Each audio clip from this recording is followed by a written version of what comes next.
दोन गोष्टींसाठी आज तुम्हाला मी इकडे बोलवलेलं आहे आणि बोलवल्यानंतर आपण सुद्धा आलात त्याच्याबद्दल आपल्याला सगळ्यांना धन्यवाद देतो. पहिला मुद्दा जो मी घेणार आहे तो म्हणजे शेतकऱ्यांचा. गेले या सीझनमध्ये म्हणजे कालचा खरीपाचा हंगाम तर गेला, आपण सगळ्यांनी त्याच्या बातम्या सर्वांना दाखवल्या. सरकारने एक पॅकेज जाहीर केलं, त्याच्यानंतर आम्ही एक मोर्चा काढला होता छत्रपती संभाजीनगरमध्ये. आजही शेतकऱ्यांची जी मागणी आहे ती तीच आहे की कर्जमुक्ती झाली पाहिजे. आता माझ्या माहितीप्रमाणे अतिवृष्टीनंतर आज का उद्या केंद्राचं पाहणी पथक येणार आहे आणि या पाहणी पथकाचा दौरा जो काही माझ्या निदर्शनास आलेला तो केवळ 2-3 दिवसाचा आहे. 2-3 दिवसामध्ये एवढ्या मोठ्या मराठवाड्याचा दौरा आणि संपूर्ण महाराष्ट्राचा हे केंद्रीय पथक करणार कसा, कुठे नेमकं जाणार आणि त्याच्यानंतर त्यांना नुकसानीचा अंदाज आल्यानंतर ते प्रस्ताव कधी पाठवणार. मुळामध्ये पंतप्रधान जे बोलले होते आपल्या मुख्यमंत्र्यांना की तुम्ही प्रस्ताव पाठवा, मला नाही वाटत अजून राज्य सरकारकडनं कोणताही प्रस्ताव केंद्राकडे गेलेला आहे. हे थोडं आहे. म्हणूनच आज सुद्धा जी बातमी आलेली आहे की पीक विम्याच्या नुकसान भरपाई पायी अवघे 2 रुपये आणि काही पैसे हे आपल्या ठाणे पालघर जिल्ह्यातल्या शेतकऱ्याला मिळालेले आहेत. म्हणजे थट्टा चाललेली आहे.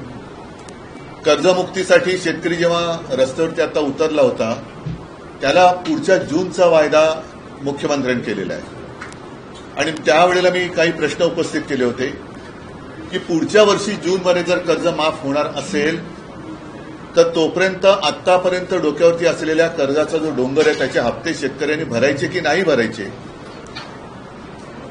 आता जो रब्बीचा हंगाम येतोय त्याच्यासाठी नवीन कर्ज कसं मिळणार, कारण जमीनच गेलेली आहे वाहून. मग ते कर्ज मिळाल्यानंतर त्याचे सुद्धा हप्ते भरायचे की नाही भरायचे. आणि सगळ्यात महत्वाचा प्रश्न म्हणजे जे एक अतर्क्य असं विधान मुख्यमंत्र्यांनी केलेलं आहे की बँकांचा फायदा होईल कर्जमाफी केली तर, म्हणून आम्ही कर्जमाफी करत नाही आहोत. मग आत्ता जर का कर्जमाफी केली तर बँकांचा फायदा होणार आणि जूनमध्ये केली तर तो फायदा होणार नाही. हे कोणतं कसं काय गणित, कारण त्यांचं अर्थशास्त्र हे चांगलं आहे असं त्यांना वाटतं, तर त्यांनी त्याचा एक खुलासा केला पाहिजे. माझं तर स्पष्ट मत आहे, मी मुख्यमंत्री झाल्यानंतर माझं पहिलं अधिवेशन हिवाळी अधिवेशन आणि एकच अधिवेशन मी मुख्यमंत्री म्हणून झालं होतं नागपूरला. कोणताही अभ्यास न करता, कोणीही मागणी न करता मी माझ्या राज्यातल्या शेतकऱ्याला 2 लाखापर्यंतचं पीक कर्ज हे माफ केलं होतं, मुक्त केलं होतं. आता ती सिस्टीम लागलेली आहे, ती माहिती गोळा झालेली आहे, डेटा सगळा तसाच आहे. मग जी योजना आम्ही यशस्वीपणाने अंमलात आणून दाखवली होती ती संपूर्ण सिस्टीम तशी आहे, डेटा तसाच आहे. तर त्याच महात्मा फुले कर्जमुक्ती योजनेचा दुसरा टप्पा सरकारने आता जाहीर का करू नये, आता जाहीर करू शकतं ते, कारण सगळं त्यांच्याकडे माहिती आहे. आम्ही कसं केलं, काय केलं हे सगळं माहिती आहे. शेतकरी आजही मी कुठे गेलो तरी सांगतो की साहेब तुम्ही आमची कर्जमुक्ती केली, कर्जमाफी केली, या सरकारला करायला लावा. म्हणजे आम्ही केलं होतं हे आता लोकांनी मान्य केलेलं आहे आणि कोणाला विचारलं तर लोक सांगतात की तुम्ही केली होती. तर तो सगळं पूर्ण यंत्रणा तिकडे आहे, डेटा आहे. त्याच्यात आणखीन काही सुधारणा असेल तर ती करा, पण डेटा आहे. आम्ही कोणती अट शर्ती बिरती अभ्यास कोणती परदेशी समिती आमच्याकडे नव्हती, सगळं स्वदेशी होतं आणि शेतकऱ्याची आम्ही प्रामाणिकपणाने कर्जमुक्ती करून तसे वागलो. तसंच हे सरकार आता का वागत नाही. मी तर 5 तारखेपासून मराठवाड्यामध्ये संवाद दौऱ्यावरती जाणार आहे. इथे माझ्या कोणत्याही जाहीर सभा नसतील, शेतकऱ्यांशी मी थेट संवाद करणार आहे. जे पोकळ आश्वासन मुख्यमंत्र्यांनी दिलं होतं की दिवाळीपर्यंत, दिवाळीच्या आत काही पैसे शेतकऱ्याला मिळतील, काही पैसे त्यांनी काही 1000 कोटी इथून तिजोरीतून रिलीज केलेत असं म्हणतात, तर मी शेतकऱ्यांना जाऊन विचारणार आहे. मिळाले असतील तर आनंद आहे, नुसतं काहीतरी आग पाखड करायची किंवा टीका करायला म्हणून मी जाणार नाहीये, पण ते मिळाले पाहिजेत. त्याच्यात महत्वाचा मुद्दा असा आहे की आज शेतकऱ्याला बाकी मदतीची अपेक्षा किंवा गरज आहेच, पण त्याच्या आधी ज्यांची जी खरडून गेलेली जमीन आहे ती जमीन पूर्ववत करण्यासाठी शेतकरी सांगतो पहिले मला माती द्या, पहिले माती द्या. ती मातीच जर का अजून मिळाली नसेल तर तुम्ही पुढच्या गोष्टी कशा करणार? आणि दर हेक्टरी 50,000 रुपये हे शेतकऱ्याची मागणी आहे. त्याचप्रमाणे कर्जमुक्ती झाली पाहिजे ही शेतकऱ्याची मागणी आहे. इतर बाकी अनेक गोष्टी आहेत. मी शेतकऱ्यांना जाऊन भेटणार आहे आणि शेतकऱ्यांना विचारणार आहे की जे पॅकेज जाहीर केलं होतं त्यातलं तरी किती आलेलं आहे. कारण खरडून गेलेल्या जमिनीला 3 का 3.5 लाख रुपये मनरेगातून देणार होते. आम्ही मोर्चा काढला होता. त्या मोर्चात मी मागणी केली होती की दिवाळीपूर्वी त्या 3 लाखातले पहिले 1 लाख रुपये तरी शेतकऱ्याच्या खात्यामध्ये टाका. मग पुढचे नंतर तुम्ही देत राहा. मग तुम्ही नोव्हेंबरमध्ये द्या, डिसेंबरमध्ये द्या, असे ते आपण पहिले 1 लाख रुपये तर द्या. तर तेही दिलेत असं मला काय वाटत नाही. तर नेमकं सरकार काय करणार आहे आणि शेतकऱ्याच्या हातात आतापर्यंतच्या घोषित झालेल्या पॅकेजपैकी काय मिळालेलं आहे? गाई म्हशी मिळालेल्या आहेत का? शेळ्या मिळालेल्या आहेत का? कोंबड्या मिळालेल्या आहेत का? इतर पैसे मिळाले आहेत का? मग त्याच्यानंतर रब्बीचा हंगाम येतोय, त्याचं कर्ज कसं मिळणार, त्याचं बी बियाणं वगैरे वगैरे या सगळ्या गोष्टी याची चर्चा करण्यासाठी मी मराठवाड्यात जाणार आहे. हा एक मुद्दा महत्वाचा आहे. कारण बाकी मुद्द्यांमध्ये हा मुद्दा मग काय होतो की अतिवृष्टी झाली का तेवढ्यापुरतं तो मुद्दा वरती येतो आणि सरकारला पण माहिती आहे की थोडे दिवस ढकलले का मुद्दा मागे पडतो. पण आम्ही हा मुद्दा सोडणार नाही. शेतकऱ्याला कर्जमुक्त करावंच लागेल. शेतकऱ्याचं जे आयुष्य उद्ध्वस्त झालेलं आहे ते आयुष्य पूर्ववत करण्यासाठी शिवसेना पूर्ण ताकदीनिशी शेतकऱ्याच्या सोबत आहे आणि त्याच्यासाठी मी पुन्हा एकदा मराठवाड्यात जातोय. हा एक महत्वाचा विषय झाला. दुसरा मतचोरीचा जो मुद्दा आहे. परवा प्रचंड मोर्चा म्हणजे संयुक्त महाराष्ट्राच्या चळवळीनंतर जवळपास सगळे राजकीय पक्ष पहिल्या प्रथम महाराष्ट्रामध्ये एकवटले आणि त्यांनी सरकारला किंवा निवडणूक आयोगाला जाब विचारलेला आहे. त्या माझ्या भाषणामध्ये मी असं म्हटलं होतं की आता आम्ही मतदारांची ओळख केंद्रे, मतदार ओळख केंद्र ही सुरू करतोय शाखांमधून. त्याची सुरुवात आता होईल. कारण 6 तारखेला ती यादी प्रसिद्ध होईल. त्याच्यानंतर मला वाटतं पुढच्या आठवड्याभरामध्ये आक्षेप आणि काही सूचना असतील त्या स्वीकारल्या जातील. तर आताच ती वेळ आहे. कारण आता जर का कोणी झोपलं तर तो संपला. मी माझं स्वतःचं उदाहरण त्या दिवशी दिलं की माझ्याचकडे माझ्या मतदार यादीतल्या नावाचं व्हेरिफिकेशनसाठी निवडणूक आयोगाची लोक आली होती.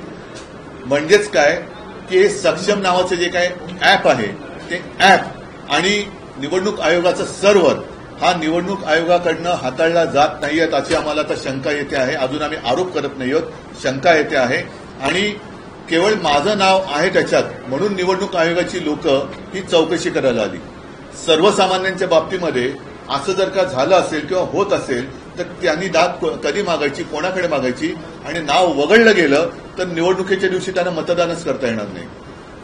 एक विषय लक्षात घेण्यासारखा आहे की हे माझ्याकडे आले कसे याचं कारण कोणीतरी एका नंबरवरून माझ्या नावाने तिकडे ऍप्लिकेशन करण्याचा प्रयत्न केला. त्या नंबरवर जर का ओटीपी आला असता तर पुढचं सगळं हॅक झालं असतं आणि कदाचित माझ्या कुटुंबातली माझ्यासकट 4 नावं ही वगळण्यात सुद्धा आली असती. याच्या मागे नेमकं कोण आहे, कोणाचा डाव आहे, काय डाव आहे याची एक खातरजमा करून तर घ्यायला पाहिजे. आणि म्हणून जसे आम्ही सगळे राजकीय पक्ष सत्ताधारी सोडून द्या पण बाकीचे राजकीय पक्ष एकवटलेले आहेत.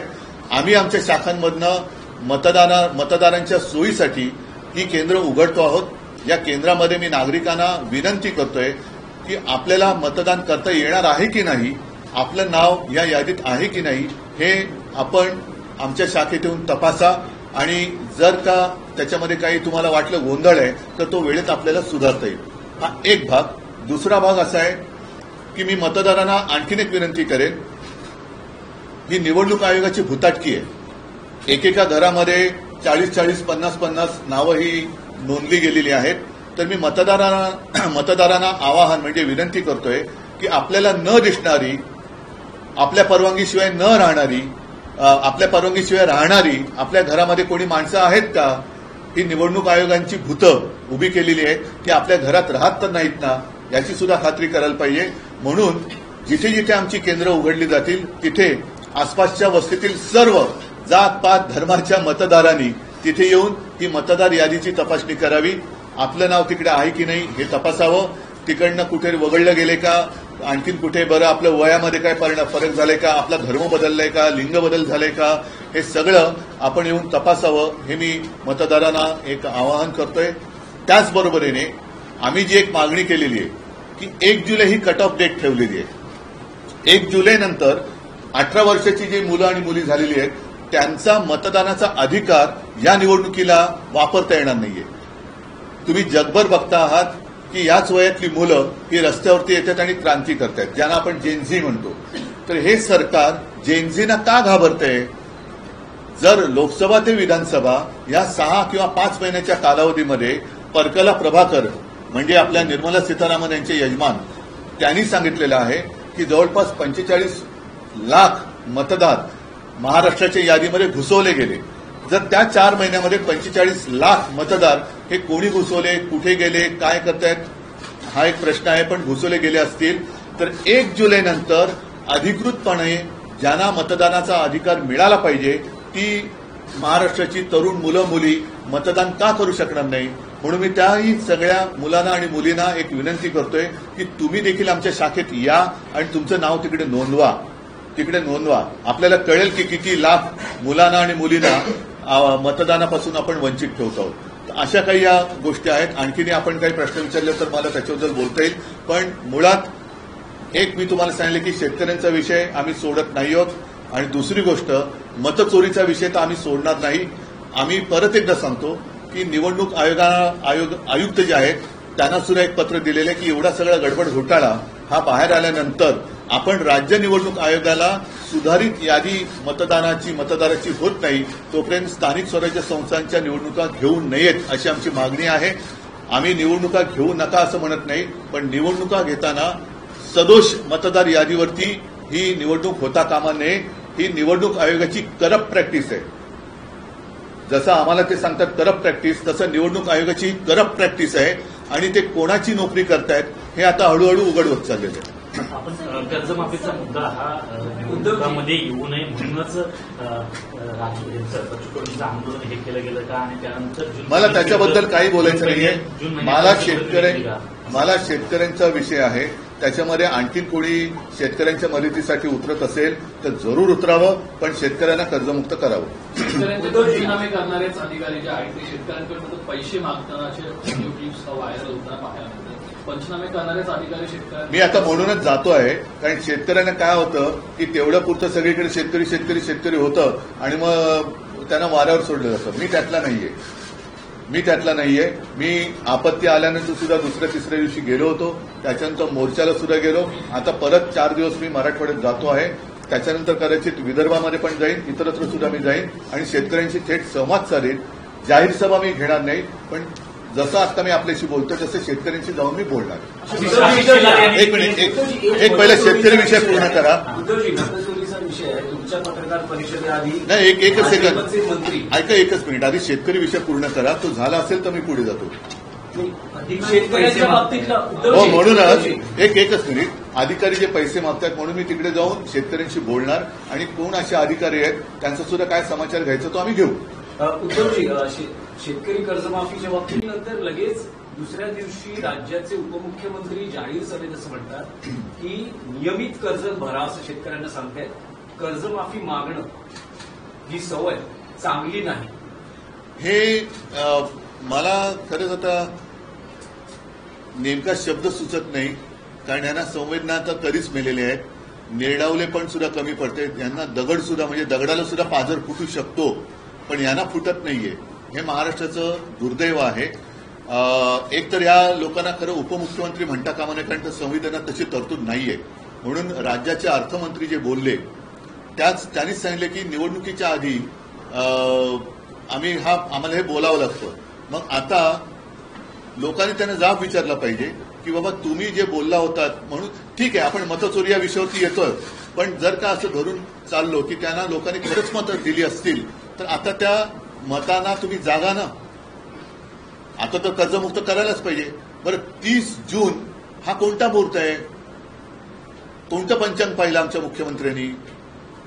आणि जूनमध्ये जर कर्जमाफी होणार असेल तर मग आत्तापासून शेतकऱ्यांनी कर्जाचे हप्ते फेडले नाहीत तर त्याचे सगट त्यांनी माफ केलं पाहिजे. त्याच्याबद्दल त्यांनी बोललं पाहिजे. हा एक विषय होता मतचोरी संदर्भात.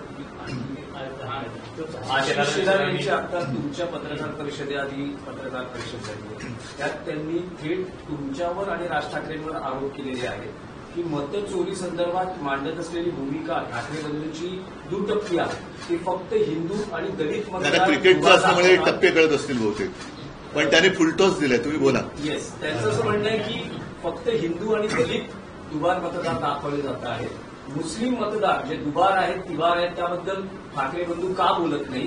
आणि दुसरं त्यांचं असं म्हणणं आहे की लोकसभा निवडणुकीच्या प्रक्रियेत सुद्धा तुम्ही याच मतांवर निवडून आलेला आहात, विधानसभेत सुद्धा त्याच मतांवर निवडून आलेला आहात आणि हा सगळा गोंधळ लोकसभेपासून झालेला आहे. मला आशिष शेलार, मी खरं त्यांच्यावरती कधी बोलत नाही, पण आज मी त्यांचं जाहीर अभिनंदन करतोय, कारण त्यांनी नकळत देवेंद्र फडणवीसांना पप्पू ठरवलेलं आहे. कारण जे हे मानतच नव्हते, त्याच्यामुळे महाराष्ट्राचा पप्पू म्हणून त्यांनी फडणवीसांना बोलण्याचं धाडस दाखवलंय. हा त्यांच्या अंतर्गत वादाचा परिणाम, हा परिपाक असेल. कारण आशिष शेलारनी पत्रकार परिषद घेतली, ती सुद्धा अशा मुहूर्तावरती घेतली की काल कदाचित रात्री उशिरा किंवा आज सकाळी आपल्या राज्याचे मुख्यमंत्री बिहारमध्ये घसा कोरडा करून येणार होते. ते घसा कोरडा करून आल्यानंतर आता त्यांनी हे अमृत पाजलं की काय आरोपाचं किंवा माहितीचं, हे काय कळत नाही. पण याचा अर्थ सरळ आहे की आशिष शेलारनी सुद्धा हे सिद्ध केलेलं आहे की मतदार यादीमध्ये गोंधळ आहे. आणि आम्ही जेव्हा निवडणूक आयोगाकडे मागणी करतो तेव्हा आमचं एक वाक्य असं दाखवा की तुम्ही या मतांमध्येच सुधारणा करा. आम्ही पूर्ण मतदार यादीमध्ये सुधारणा मागतो आहोत त्याच्यामध्ये. आणि दुसरी गोष्ट काय की कदाचित त्यांची उठबस तिथे असल्यामुळे त्याने ती नावं मिळाली असतील. आमची उठबस तिकडे कमी आहे म्हणून आम्हाला ही नावं मिळाली असतील.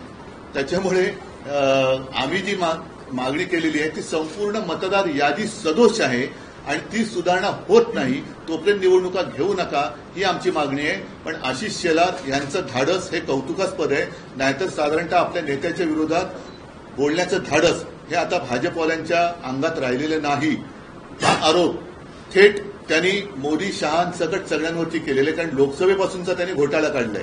म्हणजे इतरत्र ते जे जिंकलेत मोदी शहा, अगदी वाराणसी बिराणसी, त्या दिवशी संजय राऊत यांनी काढलं ते सगळं. तर म्हणजेच काय की सगळा घोटाळा त्यांनी केलेला आहे. आणि दुसरा महत्वाचा, सरकार तुमचं असताना विरोधक घोटाळे करतात म्हणजे तुम्ही सरकार चालवायला नालायक आहात, म्हणजे सरकार चालवायला तुम्ही नालायक आहात. तर हे सगळं एका दगडात आशिष शेलारांनी अनेक पक्षी मारलेले आहेत. त्याच्याबद्दल मी त्यांचं कौतुक करतो. या माध्यमातून हिंदू मुस्लिम करण्याचा एक प्रयत्न होतोय का? नाही, तो त्यांचा केविल होण्याचा प्रयत्न आहे.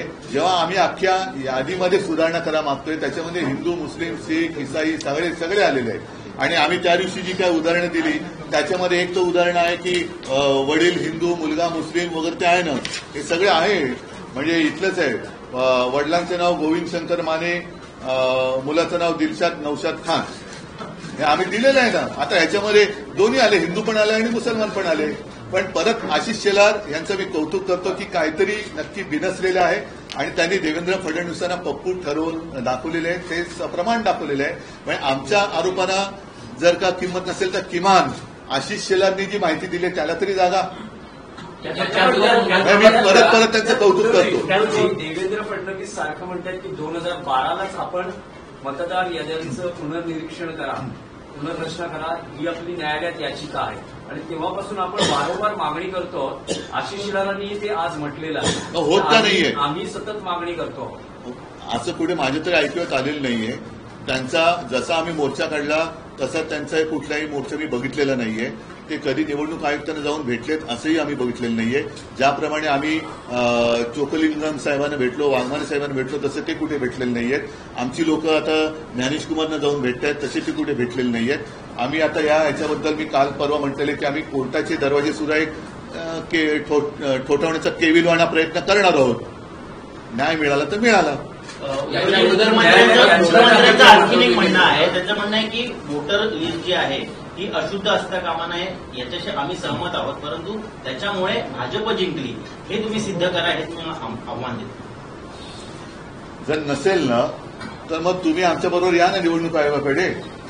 तुम्हाला पण आम्ही जेव्हा निवडणूक आयुक्तांकडे जायचं होतं तेव्हा आम्ही भारतीय जनता पक्षाला सुद्धा आमंत्रण दिलं होतं. देवेंद्र फडणवीसांना यायला पाहिजे होते ते. जेव्हा बाकीचे सगळे एक येतात आणि एक व्यक्ती येत नाही याचा अर्थ असा लावला तर गैर काय की मग फायदा तुम्ही घेतलात? आमच्यासोबत त्यांनी यायला पाहिजे होतं. जर ते एवढे वर्ष मागणी करतायत तर त्या दिवशी त्यांच्याकडनं कोणतरी यायला पाहिजे होतं. आता त्याच मुद्द्यावरून बुलढाण्याचे आमदार संजय गायकवाड शिंदे गटाचे आहेत, त्यांनी म्हटलं की निवडणूक आयोगाला लाच वाटली पाहिजे अशा प्रकारची. बघा, थोडक्यामध्ये काय की आता जो मुद्दा आम्ही उचलला मतचोरीचा आणि तो पुराव्यानिशी तुमच्यासमोर आणला, जनतेसमोर आणला. आता पहिला मुद्दा परत मी सांगतो की सर्व नागरिकांनी जाग आता आलेली आहे. आता झोपता कामा नये, कारण आपल्याला सरकार निवडण्याचा अधिकार आहे. आता सरकार मतदार निवडायला लागलेलं आहे. हे घातक आहे. म्हणजे जसं टांझानियामध्ये 98% म्हणजे 98% मतं हे तिथल्या अध्यक्षांना मिळाली आणि 2% जी जनता रस्त्यावर उतरली ती केवढ्या मोठ्या संख्येने उतरली. म्हणजे काहीतरी टक्केवारी गफलत आहे. तुम्ही न्यायालयीन लढाई लढणार आहात? कारण आम्ही एक केविलवाणा प्रयत्न करणार आहोत. म्हणजे आम्ही कुठेही कायदा हातात घेतला वगैरे वगैरे वगैरे, कारण हे परत मग शहरी नक्षलवाद, आता हे दुबार मतदार यादी किंवा सदोष मतदार यादीवरती जे निवडणूक लागतायत हे खरे नक्षलवादी आहेत. कारण ही उघड उघड मतचोरी आहे. जे मतचोरी करून निवडणूक लढतात आणि जिंकण्याचा प्रयत्न करतात ते नक्षलवादी आहेत. सर्व पक्ष मिळून तुम्ही हा निर्णय घेतलाय? हो, महाविकास आघाडी म्हणून आम्ही निर्णय आणि सगळेच, म्हणजे त्याच्यामध्ये राज पण आहेत, बाकीचे आहेत, शेका पक्ष, कम्युनिस्ट त्या दिवशी मोर्चात जेवढे सगळे होते त्या सगळ्यांनी. आणि आम्हाला असं वाटतं की जर भाजपला पण आता हे पटलं असेल तर भाजपने सुद्धा यावं आमच्या बरोबर कोर्टामध्ये. आम्ही पाठवतो सही करायला. का होईल? नाही, ऐका एक मिनिट, एकदा मला स्पष्ट करू द्या. आम्ही कोर्टात जे जातो आहोत त्याच्यात आता हे आशिष शेलारनी पुराव्यानिशी दिलेलं आहे. म्हणजे आशिष शेलारनी देवेंद्रांची तर वाजवलीच आहे, ते सोडून द्या. पण त्यांना जर काही पटलं असेल तर त्यांनी सुद्धा आम्ही जे काही कोर्टात जातो त्याच्यामध्ये भाजपाने सुद्धा यावं आमच्याबरोबर कोर्टात. हे माझं त्यांना जाहीर आमंत्रण आहे. मग त्याच्यामध्ये तुम्ही काय हिंदू मुस्लिम आणखीन कोण असतील तुमच्या लेखी ते सगळे काढा. आपण संपूर्ण यादीमध्ये आम्ही सुधारणा मागतो आहोत. उद्धवजी, तुम्ही आणि राज ठाकरे दोघंही एक विधान करतात की बोगस मतदार कोणी दिसला तर त्याला बळवा किंवा थोबळवा किंवा मार. तर अशा वेळेस यावेळेस निवडणूक प्रक्रियेत किंवा मतदानाच्या दिवशी मतदान केंद्रावर प्रचंड गोंधळ किंवा कायदा सुव्यवस्थेची परिस्थिती निर्माण होऊ शकते. अभूतपूर्व पण ती नाही झाली, म्हणजे ती व्हावी अशी आमची इच्छा नाहीये. म्हणून बोगस मतदारांनी मतदानाला यायचं धाडस करूच नये. कारण आता आम्ही नावानिशी आणि पत्त्यानिशी सगळीकडे चेकिंग करतो. अगदी माझं तर म्हणणं आहे की जिथे मतदार याद्या साधारणतः 1200ची यादी आहे त्या याद्या, जसं आता माझी कलानगरची यादी असेल तर कलानगरच्या गेटवरती ती यादी लागली पाहिजे. टॉवर्स असतील तर टॉवर्सच्या गेटवरती ती यादी लागली पाहिजे. आणि टॉवर्समधल्या सोसायटीमधल्या सगळ्यांनी ती यादी येऊन आपली नावं त्याच्यात आहेत की नाही, आपल्या यादीत दुसरे कोणी घुसले का, हे सुद्धा नागरिकांनी पण आता बघितलं पाहिजे. तर आणि तर या देशात लोकशाही टिकेल. उद्धवजी, एक प्रश्न आहे की 12 नोव्हेंबर आता एक उदाहरण त्या दिवशी आदित्यने दिलं, घसीटाराम हलवाई, जे दुकानच कधी तोडलेले आहे तर दुकानाच्या नावावरती 30 का 40 48 नावं मतदार म्हणून रजिस्टर झाली, जे दुकानच अस्तित्वात नाही. आता अशी जर का लोक येऊन मतदान करायला लागली तर तुम्ही कसं काय तुमची लोकशाही जिवंत ठेवणार? उद्धव जी सिर्फ हिंदी में जानना चाहेंगे। वोट जिहाद का आरोप आशीष शेलार लगा रहे हैं। उनका कहना है कि मुस्लिम और दलित वोटरों को पीटने की बात आप और राज ठाकरे कह रहे हैं, लेकिन मुस्लिम दलित और हिंदू वोटरों। नहीं, पहले तो मैं उनका अभिनंदन करना चाहता हूं क्योंकि बीच में हमारे मुख्यमंत्री जी ने कहा था कि ये तो पप्पू, तो उन्होंने अपने मुख्यमंत्री जी को ही पप्पू कैसे है वो आज साबित कर दिया। और किसी ने तो हिम्मत दिखाई, आशीष शेलार को मैं धन्यवाद देना चाहता हूं। हिम्मत दिखाई है उन्होंने, जो उनका सब कारोबार चला हुआ है वो चोरी का मामला है। वोट चोरी कर उन्होंने सरकार बनाई है और वो उन्होंने आज सबके सामने लाया है। और हमारी जो मांग है, हमने ऐसे कभी नहीं कहा कि सिर्फ इनके जो वोट है ये काटो और इनके वोट रखो। हमने तो पूरी जो लिस्ट है उसमें सुधार करने की आवश्यकता है और यही मांग लेके हम आगे जा रहे हैं। तो कभी हमने उसमें धर्म की बात नहीं की, हमने बोगस वोटर की बात की है। लेकिन इसके बावजूद मैं आशीष शेलार जी का अभिनंदन करना चाहता हूं कि उन्होंने एक हिम्मत दिखाई है अपने शीर्ष नेतृत्व के खिलाफ सबके सामने बात करने की। इसलिए मैं उनको धन्यवाद देना चाहता हूं। अगर वो चाहते हैं तो हमारे साथ, हम जब अदालत में जा रहे हैं तो आशीष शेलार भी हमारे साथ आएंगे तो हम उनका स्वागत करेंगे। उद्धव जी, अजित पवार जी ने किसानों के मुद्दे पर कहा है कि कर्ज माफी जो है चुनाव के मौसम में की गई थी, लेकिन अब जो है उसे कर्ज माफी की आदत जो है वो ठीक नहीं है किसानों के लिए, और अपना वादा जो चुनावी वादा वो पूरा नहीं। ये क्या कहूं मैं उनके लिए, इतनी गंदी सरकार, गिरी हुई सरकार मैंने देखी नहीं थी। एक तो झूठ बोला उस वक्त, अब वोट चोरी का भी मामला सामने आया है। ये चोरी करके उन्होंने सरकार बनाई है, और लोगों को जो कहा गया था कि हम आने के बाद हम कर्जा मुक्ति करेंगे, मुख्यमंत्री जो आज के मुख्यमंत्री है उनका बयान है सबके सामने, आप ही के माध्यम से हमने देखा है।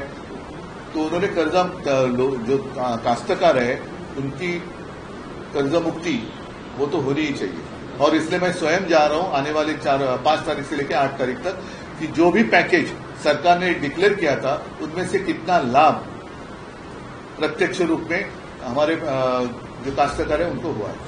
आंदोलन हुआ, उस आंदोलन में कांग्रेस के प्रदेश शनिवार को जो आंदोलन हुआ उसमें कांग्रेस के प्रदेश के मुखिया हो या तो मुंबई अध्यक्ष वर्षा गायकवाड़ वो शामिल नहीं हुए। अब सत्ताधारी कह रहे हैं कि कांग्रेस दिल से नहीं चाहता कि मन से आपके साथ और एमबीए में आए। इसलिए मैं फिर से आशीष शेलार का अभिनंदन करना चाहता हूं, क्योंकि एक तो कोई हिम्मत वाला है जो अपने नेतृत्व के खिलाफ बातें कर रहा है, तो उन्होंने अपने अंदरूनी जो बात है उसके ऊपर ध्यान देना चाहिए कि ऐसे लोग ज्यादा देर तक आप उनको दबा नहीं सकते। एक परिसीमा होती है, अन्याय की भी परिसीमा होती है। तो शायद शेलार जी के ऊपर बहुत सारा अन्याय हुआ है इसलिए वो बोल रहे हैं, और उन्होंने देवेंद्र जी को ही पप्पू ठहराया है, तो उसके लिए उनको मैं धन्यवाद देता हूं। तो आप पूरे महाराष्ट्र में पप्पू कौन है वो आशीष शेलार ने बताया। उद्धव जी, एक मराठी प्रश्न की 12 तारखेला पुन्हा सुप्रीम कोर्टात चिन्ह आणि पक्ष कोणाचं याबद्दल सुनावणी आहे, त्याआधी राज्यातले भाजपचे चंद्रकांत पाटील नाही, पण एक गोष्ट आणखी नाही, एकच सेकंड, नाही एक मला पूर्ण करू द्या की मला एक गोष्ट कळत नाही की आम्ही जे म्हणतोय की निवडणूक आयोग हा भाजपचा नोकर आहे, कारण आम्ही निवडणूक आयोगाला जे प्रश्न विचारतोय त्याचं उत्तर त्यांचे मालक का देत आहेत? त्यावर त्यांनी स्पष्टता केली आहे। आशिष शेलार म्हणतात की मी निवडणूक प्रतिनिधी म्हणून नाही बोलत आहे, पण जे मुद्दे हो, पण आम्ही त्यांना दिलेत ना, हे त्यांनी मग निवडणूक आयोगाने आम्हाला सांगायला पाहिजे, तुम्ही का बोलताय? म्हणजे जो आमची जी शंका आहे, संशय आहे की निवडणूक आयोगाचा सर्व्हर दुसरा कोणतरी हाताळतोय, त्यावर त्यांनी स्पष्टता केली आहे। आशिष शेलार म्हणतात की मी निवडणूक प्रतिनिधी म्हणून नाही बोलत आहे, पण जे मुद्दे हो, पण आम्ही त्यांना दिलेत ना, हे त्यांनी मग निवडणूक आयोगाने आम्हाला सांगायला पाहिजे, तुम्ही का बोलताय? म्हणजे जो आमची जी शंका आहे, संशय आहे की निवडणूक आयोगाचा सर्व्हर दुसरा कोणतरी हाताळतोय, त्याला हे पुष्टी देणार आहे। तोच प्रश्न कंटिन्यू असा आहे की चंद्रकांत पाटील असं दोनदा म्हणाले आतापर्यंत बॅक टू बॅक, असं ट्रम्प किती वेळा म्हणालेत की मी भारत पाकचं युद्ध थांबवलंय? नाही, पण त्यांचं आताचं जे विधान आहे त्यावर त्यांचं असं म्हणणं आहे की काँग्रेस पक्ष हा गांधी कुटुंबाचा आहे, शरद पवारांचा राष्ट्रवादी काँग्रेस पक्ष आहे, शिवसेना ही बाळासाहेबांची आणि त्यानंतर उद्धव ठाकरेंची आहे, आणि मनसे हा राज ठाकरेंचा आहे। त्याबद्दल तुम्ही चंद्रकांत पाटलांचे आभार मानावे। खूप हे त्यांनी म्हणजे आता मी बोललो ना की हा अन्याय सोसण्याची एक ताकद असते, ती संपली का लोक उठाव करतात, जसं आज आशिष शेलारने केलं तसं चंद्रकांत दादांनी केलेलं आहे, म्हणून मी त्यांना धन्यवाद देतो। आणि शिवसेनेचं नाव हे दुसऱ्या कोणालाही देण्याचा अधिकार कोणालाही नाही, निवडणूक आयुक्ताला सुद्धा नाही, म्हणून मी पहिल्या निवडणूक आयोगांना धोंड्या म्हटलं होतं। आता जर ते पुन्हा करते असतील तर या आयुक्तांना मी गोट्या म्हणेन। तो जी राज्य में 2 बड़ा मुद्दा है इस वक्त, किसानों का और वोट चोरी का, और इस बीच में महाराष्ट्र सरकार ने राष्ट्रगीत के 150 वर्ष पूरे होने पर जो है तमाम स्कूलों में राष्ट्रगीत जो वंदे मातरम है वो उसकी प्रदर्शनी लगवाई है। और क्या ये तमाम मैं तो पहले 2 मुद्दे पर बात करना चाहता हूँ। एक मुद्दे ये क्या करते हैं कि अगर कुछ बातें उनके गले तक आती है तो वो गुमराह करते, फिर देशभक्ति आती है। ये देश के आजादी का जो संग्राम हुआ था उसमें ये कोई नहीं थी, इसलिए मैंने परसों के मेरे भाषण में कहा था कि ये स्वयं घोषित देशभक्त है जो झूठे हैं, ही स्वयं घोषित देशभक्तांची बोगस टोळी आहे ही। उद्धवजी तुमची मनसे सोबतची युती अधिकृतपणे कधी जाहीर करतात? कारण तुम्ही व्यासपीठावर तर बोलतात एकत्र आलो आहोत, एकत्र राहणार आहोत, मराठी माणसासाठी एकत्र आलेलो आहोत वगैरे वगैरे, पण ऑफिशियल युती कधी घोषित होते? जेव्हा जाहीर होईल तेव्हा काय निवडणुका 6 तारखेला नाही. आम्हाला पण येऊ द्या ना सगळ्या गोष्टी. आता पहिला मुद्दा महत्वाचा असा आहे की ह्या सदोष याद्या घेऊन आता ह्या याद्यांमध्ये एवढा घोटाळा आहे, भ्रष्टाचार आहे, गोंधळ आहे, सर्व पक्षांनी मान्य केलेलं आहे. आता हे सगळ्या पक्षांना पटलेलं आहे, तरी निवडणूक आयोगाच्या बोकांडी जाऊन बसलं पाहिजे आणि त्यांना सांगायला पाहिजे की आम्ही निवडणुकीला आम्ही तयार आहोत, तुमची तयारी झालेली नाहीये. कारण 31 जानेवारी ही सर्वोच्च न्यायालयाने जी तारीख दिलेली त्याच्या आत या जर का याद्या सुधारल्या तर निवडणुका घ्यायला पाहिजेत. सर्वोच्च न्यायालय कधी असं सांगणार नाही की वाटेल ते करा, खोटं तर खोटं, बोगस तर बोगस, दुबार तर दुबार, तुम्ही निवडणुका घ्या, असा सर्वोच्च न्यायालयाचा आदेश नाहीये. त्याच्यामुळे या सगळ्या गोष्टी आमच्या गोष्टी ज्या आहेत त्या चालू आहेत. पहिलं लोकांना जागरूक करणं, जाग आणणं हे आमचं कर्तव्य आहे आणि ते आम्ही करतो. मुझे एक अलग सवाल, वुमेन्स क्रिकेट टीम ने पहली बार वर्ल्ड कप जीता है, उनके लिए क्या कहूँ, बहुत गर्व की बात है. और कल मैं बीच में देख रहा था टीवी पर और पूरा स्टेडियम, मुझे नहीं लगता है कि इससे पहले कभी इतनी भीड़ वुमेन्स क्रिकेट के लिए हुई थी. और मैं देख रहा था वो जो अपनी सारी लड़कियां हैं क्रिकेटर्स है, क्या खेल रही थी. बहुत ही बढ़िया प्रदर्शन रहा और सबका मैं अभिनंदन करता हूँ. अच्छा की आपने बात ये छेडी. सगळ्यांचं काल आपण महिला क्रिकेट चषक वर्ल्ड कप जिंकलो. मला वाटतं पहिला प्रथम जिंकलो. सगळ्या आपल्या महिला क्रिकेटपटूंचं मी मनापासून अभिनंदन करतो. कारण मध्ये मध्ये मी टीव्ही लावून बघत होतो. पहिल्या प्रथम एवढी गर्दी ही महिला क्रिकेटच्या वर्ल्ड कपला कदाचित झाली असेल, पण अप्रतिम खेळल्या, अप्रतिम. म्हणजे त्यांची बॅटिंग स्टाईल वगैरे सुद्धा जी आहे खूपच अप्रतिम आहे. त्यांचं सगळ्यांचं मी मनापासून खूप खूप अभिनंदन करतो आणि आगे बढ़ते रहो. अरे अभी छोड़ो ना, वोट चोरी का मैंने कह दिया ना, और क्या रिपीट करायचं. आपण नेमकं काय रिपीट करू. Sir what are you doing, जो आप सेंटर सेटअप करने वाले, केंद्र सेटअप करने वाले हैं, उसके बारे में. अच्छा, हाँ, जैसे मैंने परसों मोर्चा के सामने बात कही कि मैंने हमारे जितनी शिवसेना की शाखाएं हैं सारे लोगों को मैंने निर्देश दिए हैं कि हम अपने इलाके में रहने वाले जो मतदाता है उनकी सहायता के लिए एक केंद्र शुरू करें, जिसमें मैं सबके लिए आह्वान यानी विनती करता हूं. मतदाता है, आप जाकर वहां खुद भी देख सकते हैं, हमारे लोग भी आपके घर में आएंगे. और 2 चीजें हैं, आने वाले चुनाव में आपका नाम मतदार सूची में है या नहीं है, आप स्वयं चेक करें. और दूसरी बात है, जो अहम बात है, कि आपकी इजाजत के बिना आपको दिखाई देने वाले नहीं है ऐसे कुछ चुनाव आयोग के, ज्यादा अपन भूताटकी म्हणतो, ऐसे कुछ लोग आपके घर में रह तो नहीं रहे ना, ये भी देखें. और खास कर 1 जुलाई के बाद जो हमारे युवा है, युवती भी है, युवा भी है, 18 साल की उनकी उम्र हुई है, उनको तो मतदान करने का अधिकार मिलना ही चाहिए. तो ऐसे सारे लड़के और लड़कियां आकर हमारे शाखा में उनका नाम रजिस्टर करें. ठीक है सर, धन्यवाद. जय हिंद, जय भारत.